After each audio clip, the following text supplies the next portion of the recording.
అందరికీ నమస్కారం అండి. ఆనంద లహరులతో జీవితాన్ని గడపడానికి రమాస్ ఆనంద లహరికి స్వాగతం. ఛానల్ సబ్స్క్రైబ్ చేయండి, లైక్ చేయండి, షేర్ చేయండి. నారద, సృష్టి ఆరంభంలో దేవతలు ఆహారం కోసం అలంటించి బ్రహ్మదేవుని శరణు వేడారు.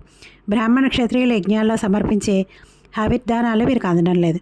రాక్షసులు బలవంతంగా లాగేసుకుంటున్నారు. దేవతలు నిరాహారులైపోయి శక్తిహీనులైపోయి బ్రహ్మను శరణు అన్నారు.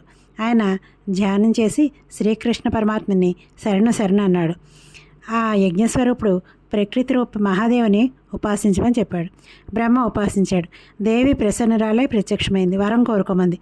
జగన్మాత, దయచేసి నువ్వు అగ్నికి దాహక శక్తిగా అవతరించు. నువ్వు లేనిదే అగ్ని దేన్ని దహించలేనివాడు అవ్వాలి. అగ్నిలో హవిస్సులు వేసేటప్పుడు ప్రతి మంత్రానికి చివర నీ పేరు ఉచ్చరించాలి. అప్పుడే అది నీ శక్తితో అగ్నిదగ్ధం అవుతుంది. దాన్ని దేవతలు ఆనందంగా స్వీకరించి సంతృప్తులవుతారు. ఇది దేవకార్యము. దేవతల ఆకలి తీర్చడానికి సహకరించు. నువ్వు కన్నతల్లివి, శక్తి కలిగించు అని వేడుకున్నాడు. చతుర్వదన, నేను శ్రీకృష్ణ పరమాత్మను కోరి తపస్సు చేస్తున్న మాట నీకు తెలుసు కదా. ఈ అభ్యర్థన ఏంటి? నువ్వు, నేను, శివుడు, ఆదిశేషుడు, ధర్ముడు, గణేశుడు అందరము మన విధులను నిర్వర్తించగలుగుతున్నామంటే అదంతా ఆ పరాత్ముడు ఆజ్ఞే కదా. అంతటి వాడికి ఇల్లాన్ని కాదల్చి ఇప్పుడు దేవతల కోసమని అగ్నికి సపర్యలు చేయాలా? ఎలాగా? నేను కృష్ణ పరమాత్మనే ధ్యానిస్తాను. ఆయన ఆజ్ఞ ఎలా ఉంటే అలా చేస్తాను అని చెప్పి ప్రకృతిదేవి ధ్యానంలో మునిగిపోయింది. తపస్సుని సాగించింది. ఒంటికాల మీద నిలిచి 1,00,000 సంవత్సరాలు తపస్సు చేసింది. శ్రీకృష్ణ పరమాత్మ దర్శనం ఇచ్చాడు. ఆ రూపాన్ని చూస్తూనే ప్రకృతి కామవరసి మూర్చిపోయింది. ఆవిడ అభిప్రాయాన్ని గ్రహించిన ఆ సర్వజ్ఞుడు మెల్లగా లేవనెత్తి తపస్సు అలసిపోయిన కృషాంగిని తన దగ్గర కూర్చోబెట్టుకున్నాడు. ప్రకృతి, నగ్నజిత్తు కూతురుగా నాగ్నజిత్తి పేరుతో నువ్వు నాకు ఇల్లాలు అవుతావు. అప్పుడు నీ కోరిక తీరుతుంది. నా వరహావతారంలో కళాంశగా వారాహివి అవదు కానీ అప్పుడు నీ కోరిక తీరుతుంది. ఇప్పుడు అగ్నికి దాహిక శక్తివై స్వాహావధువుగా దేవతలకు ఉపకారం చేయి. నా ప్రసాదంగా నీకు మంత్రరూప పూజ లభిస్తుంది. అగ్నిదేవుడు ఇల్లాల్ని నిన్ను భక్తిభావంతో పూజిస్తాడు, నీతో ఆనందిస్తాడు అని చెప్పేసి అంతర్ధానం చెందాడు. అంతలోకి వహ్నిదేవుడు బ్రహ్మాజ్ఞ ప్రకారం భయభక్తులతో అక్కడికి వచ్చాడు. సామవేదోక్తంగా జగదంబికను ఆ ప్రకృతి దేవుని ధ్యానించాడు, పూజించాడు, స్తుతించాడు. మంత్రపూర్వకంగా పాణిగ్రహణం చేశాడు.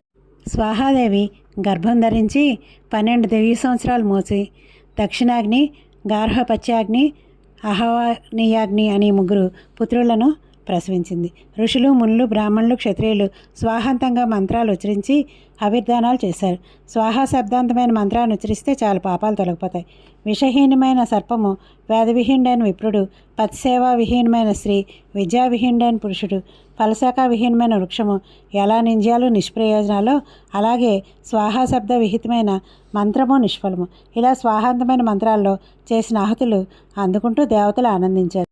ఇది భుక్తి ముక్తిప్రదమైన స్వాహాదేవి ఉపాఖ్యానం. నారద, ఇంకా ఏం కావాలో అడిగి నారాయణ మహర్షి విరమించాడు. మహర్షి, అగ్నిదేవుడు భయభక్తులతో స్వాహాదేవిని సామవేదోక్తంగా ధ్యానించాడు, స్తుతించాడు, పూజించాడు అన్నావు కదా. వాటిని ఇంకాస్త తెలియజేసి పుణ్యం కట్టుకో అన్నాడు నారదుడు. బ్రహ్మపుత్ర, సావధానంగా ఆలకించు. ఏ యజ్ఞం చేయాలన్నా మున్ముందుగా స్వాహాదేవిని సాలగ్రామంలో కానీ శంఖంలో కానీ ఆవాహన చేసి అర్చించాలి.